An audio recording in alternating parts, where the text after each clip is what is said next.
What's going on, guys? I'm Chris, and welcome back to another video. Today I'm talking about Pixar's latest film that went straight to Disney+, Soul. So let's get right into it. A musician who has lost his passion for music is transported out of his body and must find his way back with the help of an infant soul learning about herself. So, what did I think of Soul? Well, we'll talk about that in a second, but before I get into this review, definitely hit the like button. Comment down below your thoughts on Pixar's newest film, Soul. Did you love it or hate it? Or are you in the middle on it? And where does it rank among all of the Pixar movies? I'm curious to hear that. I am going to rank all the Pixar movies soon. This movie stars Jamie Foxx as Joe Gardner, the main character who's on the poster, and he just loves jazz music, loves playing jazz, and something tragic kind of happens to him, and then you go on this journey with his soul. Based off the trailer alone, everyone was comparing it to Inside Out, as Inside Out's essentially dealing with emotions in someone's head, and this is dealing with soul and the afterlife in a kid's Pixar movie, so they can be comparable in that way, as they're both more mature movies, as a lot of people have said this is Pixar's most mature work. And yeah, it's definitely not really even catered to kids, in my opinion. Like, there are some jokes. In a sense, it didn't really feel like a kid's movie to me. It felt like I was watching a movie that would be an Oscar frontrunner, but at the same time, it's just animated. That's what made it appeal to kids more. Brilliantly written movie. The animation is stellar. I know everyone's going to be saying these same things up front, but I just got to get it out of the way. The animation is beautiful, and Pixar continues to impress. I thought the water scene in the beginning of Toy Story 4 was cool. Like, there are literally scenes where the camera's moving just like it looks like someone is behind the camera wielding it, and you can see sweat on musicians as they're performing. Like, it is insane the amount of detail and effort put into this animation. I have to give major props to Pixar for continuing to change the game and really push the boundaries for animation. The story is just really heartfelt and, in a sense, sweet. Like, this is a pretty sweet movie, but it's also very deep and profound at the same time, as it deals with morality and life and how you want to live your life. And I think all of that is just very profound, like I said, especially for a Pixar movie. And in the future, it really does open the door for Pixar to do more of these adult-esque movies. And like I said, the music is great too, especially the actual score of this movie. There are moments where I got chills. No spoilers, of course. Towards the end, there's a moment where I definitely found myself getting chills. But looking at this movie as a whole, yes, is it something you could watch with your family and enjoy? Definitely. Is it something that I think a lot of people will love and will be an Oscar frontrunner? Yeah.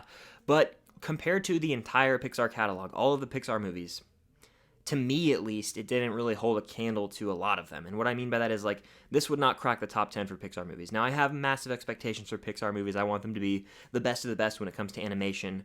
And for me, I guess it was just missing that adventure aspect to it. And it tried to have a little bit of adventure in the middle act, as it kind of went for this fish out of water vibe that I won't get into too much. And that kind of took me out of the movie a little. Like, I was on board with the beginning, and then I was really blown away by the first visuals about 15 minutes in. I'm dancing around spoilers, by the way. And then it kind of was wacky, if that makes sense. Like, the way that it was told was a little wacky to me. I thought this was a really well done movie. I enjoyed it. But even when it comes to rewatchability, like, it just doesn't have the rewatchability factor already of a lot of the other Pixar movies. Even Inside Out, like I said, I'd rather watch Inside Out over this, and I don't know if I want to watch Soul again. Yeah, it's a beautifully made movie, and I enjoyed it, but it just didn't really hit home with me as much as I would have wanted it to. Because I know that a lot of people are saying this is one of Pixar's best movies, should win Best Picture at the Oscars. I don't feel that way, again, and I think that's just something I have to come to terms with, is that I enjoyed the movie, I just didn't love it, and I think that's a lot of movies nowadays where people will love it right out of the gate, and if I don't love it immediately, I'll feel bad about it, almost like maybe I'm in the wrong. But I did the same thing with 1917, and I still kind of feel the same way about it. I think it's a really good movie. It's just not the best thing ever, in my opinion. Again, that's my opinion. I know a ton of people love this movie, which is totally cool. I would love to talk about it in the comments with you down below. I can't really fault it for much, though, if that makes any sense. Literally beautifully made. The music's great. And it's a really unique story that I haven't really seen before, so all of that is great. I think that when it comes down to my review, it's more of, from a filmmaking standpoint, it's dang near perfect, especially for an animated movie. But when it comes down to my personal enjoyment, I have to factor that in as well. And it's not one that I can see myself revisiting down the road much at all. I prefer Onward from earlier this year, as the brotherhood relationship in that movie really just hit home with me and struck more of a chord with me. And I found the adventure in that movie to be more enthralling. And this, yes, very well made, and like I said, it has a little bit of an attempt at this adventure vibe to it, but it's more about one man's journey and his life, seeing everything through a new lens, and that, again, is brilliant, but at the same time, maybe it was just my expectations, maybe it was just the fact that I'm not used to Pixar or Disney putting out a movie so mature, and that's something that I'll come to terms with over time. Maybe I will give this one another watch down the road, and my opinions could completely change. But this is a positive review, by the way. I don't know if I've done a good job of conveying that.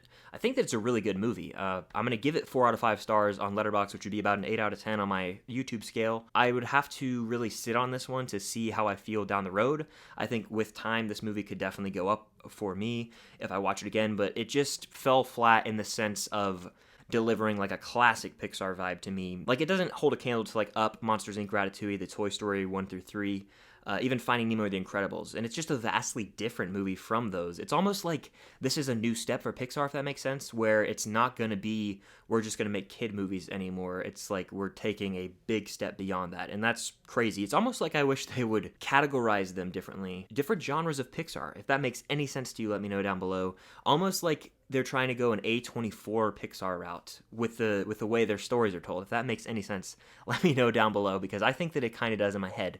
But when I say it out loud, it might be a little jumbled. But anyway, Pete Docter does a great job yet again. He's one of the elite Pixar directors. You can see he's really just got a feel for these Pixar movies. And Jamie Foxx does a great job as a voice actor. But overall, the music is great in this movie, like the score especially. I don't know if a lot of kids will love this one, honestly, because it really did seem catered more to adults, in my opinion.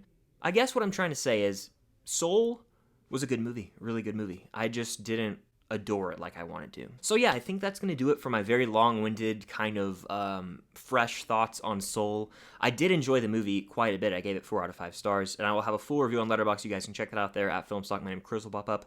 But I just wanted to kind of really diagnose my thoughts on Soul in a way, like less of a review, more of me kind of going on about how I felt about it. I think that it's just not as elite as some of the other Pixar movies to me, but it's still a very, very well-made movie. So definitely hit the like button. Comment down below your thoughts on Soul if you've seen it, and if you haven't, what do you expect from Soul? Let me know all that and more. And if you haven't already, please consider subscribing to the channel. It would mean the world. I've got a ton of content planned for the rest of the year. I'm going to have a Pixar ranking, a DCEU ranking, a Wonder Woman 84 ranking, maybe coming out later today. Stay tuned for that. So hope you guys have a Merry Christmas, because it is indeed Christmas. And stay tuned for all that content and more. Go watch Soul if you haven't. I recommend it. And until next time, I'll see you guys later.